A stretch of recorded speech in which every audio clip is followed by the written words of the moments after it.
Hello everyone, आप सभी को हमारा प्रणाम। जय श्री कृष्णा, राधे राधे। श्री श्रीमती प्रेमवंत वर्मा आपसे बात कर रहे हैं। आज हम लोग कुछ बातें करते हैं। भगवान अंतर्यामी, मेरे प्रभु, लीला के रचयिता, जैसे इस तरह शशांक वनस्पतियों को, औषधियों को पूर्ण पोषण देता है, वो चंद्रमा आप ही हैं। जिस प्रकार प्रजा को उत्पन्न करने वाले दक्ष प्रजापति आप ही हैं। और हे प्रभु, आपने जो भी हमें दिखाया है वो सब में आप ही हैं। विराट रूप दिखाया है उसमें भी आप हैं, लेकिन हमेशा कृष्ण रूप देखने में, आपकी सुंदरता देखने में, आनंद जो इसमें मिलता है वो रूप देखने में हमेशा मन को सांत्वना मिलेगी।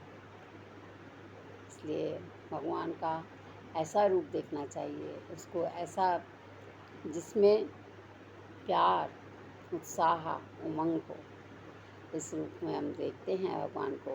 तो जैसे कि आपके सामने जो भी है वो भगवान का रूप है। जैसे हम लोग कहते हैं बचपन में बालक जो है भगवान का रूप है, लेकिन बालक ही नहीं, इस संसार में जितने भी प्राणी हैं, मनुष्य को ये चीज़ की जानकारी होनी चाहिए कि वह सब भगवान ही उनके अंदर आत्मा है, और वो हमेशा इस प्रकार का व्यवहार होना चाहिए कि हमें उनमें वो ही दिखाई दे, कोई दूसरा ना दिखाई दे।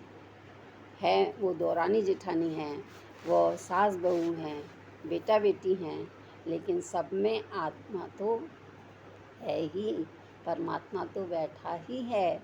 तो हमें उससे व्यवहार कैसा होना चाहिए, एक दूसरे के साथ किस प्रकार का हमें परिचय करना चाहिए, किस तरह से हमें उनके साथ व्यवहार करके अपने आप को चलाना चाहिए, ये सब चीज़ें हमको कौन बताता है? भागवत हमको सब देती है, रामायण भी हमको शिक्षा देती है। तो इस प्रकार मनुष्य जिस प्रकार से जल में एक कण और समुद्र में जल तत्व परिपूर्ण है, तो इसी प्रकार से भगवान हर जगह, हर चीज़ में, आप जहाँ भी देखते हैं, दीवारों में, पत्थरों में, चलने फिरने के रास्तों में, मंदिर में जो भगवान की हम पूजा करते हैं, वो पत्थर से बनी हुई मूर्ति है, शिवलिंग पत्थर से बना हुआ है, लेकिन उसमें विराजमान भगवान हैं। उनकी आस्था लेकर, उनको याद करके ही हम उनको पूजते हैं।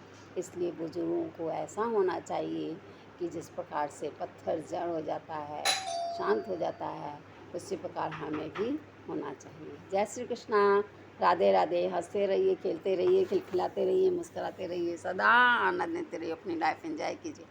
आनंद ही आनंद।